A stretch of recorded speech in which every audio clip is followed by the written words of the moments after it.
Rusty Badwrench says, while at work yesterday, I had a couple of stories triggered. Going to stay as vague as possible. You'll understand why in a moment. Some 20-odd years ago, I worked at a place that worked on buses. From $10 million luxury land yachts to beat-down smelling of piss city buses and everything in between. One day, a couple of six-packs magically showed up, so a couple of us went out to one of the buses and started drinking. What could go wrong?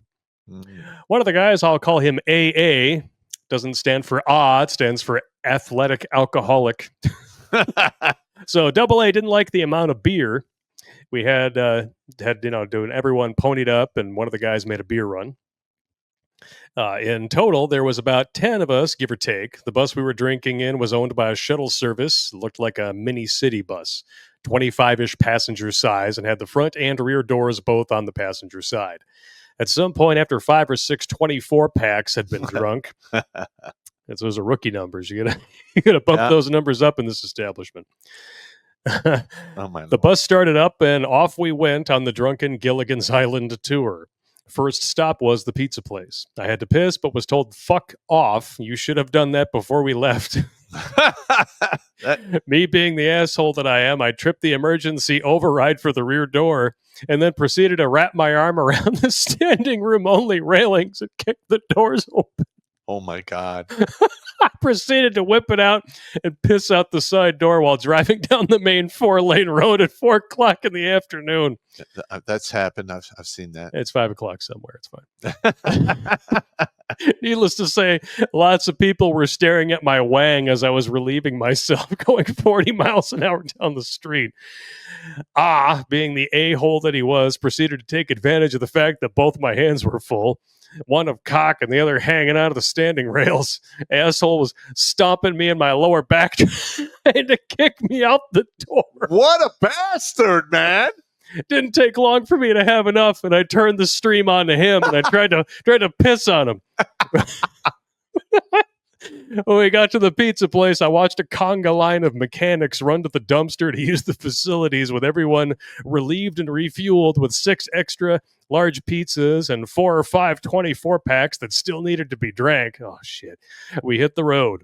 I'm surprised that the cops didn't catch us because we were fucking with everyone we saw. I was so shit-faced, I don't really remember very much after we got the pizzas.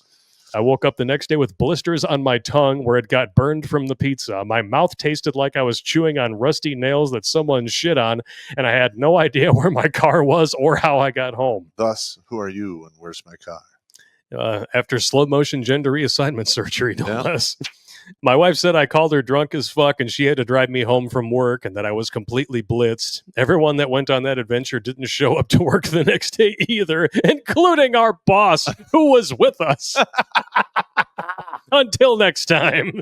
No, when he mentioned the AA, athletic alcoholic. Athletic alcoholic. That's the 82nd Airborne Division. Oh. And while I was going through the queue, there was a shopette that basically was written up in one of the papers as selling more beer than any other supermarket, shopette, liquor store in the country. Ever. And there was like a 4-day weekend, and the post commander's like, we're shutting that one down. And we're like, so we go up there and it's locked, and I talk to the dude. I'm like, what the fuck's going on? He goes, we sell too much beer. They want to shut it down. You get fucked, man. I'm like, where do I get beer at? There's another one right down the road. It'll be fine. Yeah, okay. It'll be fine. But it was common to come into our barracks and have 24 packs like in the corner stacked to the ceiling, and then as soon as drill or duty was over on Friday, garbage can full of ice, pouring beer. Somebody turned on a jukebox. People were throwing knives at walls. It was insane. They were World War II barracks. They didn't give a shit about them. Okay. So we were like literally throwing axes at walls, and knives, and throwing stars. Like you do. Yeah. Watch Grunt Speak live every Tuesday and Thursday at 8 p.m. Eastern. And if you want to join Pop for Supporter Sundays, go to redonkulous.com/donate and make a monthly pledge. A link is in the Meat Gazer box.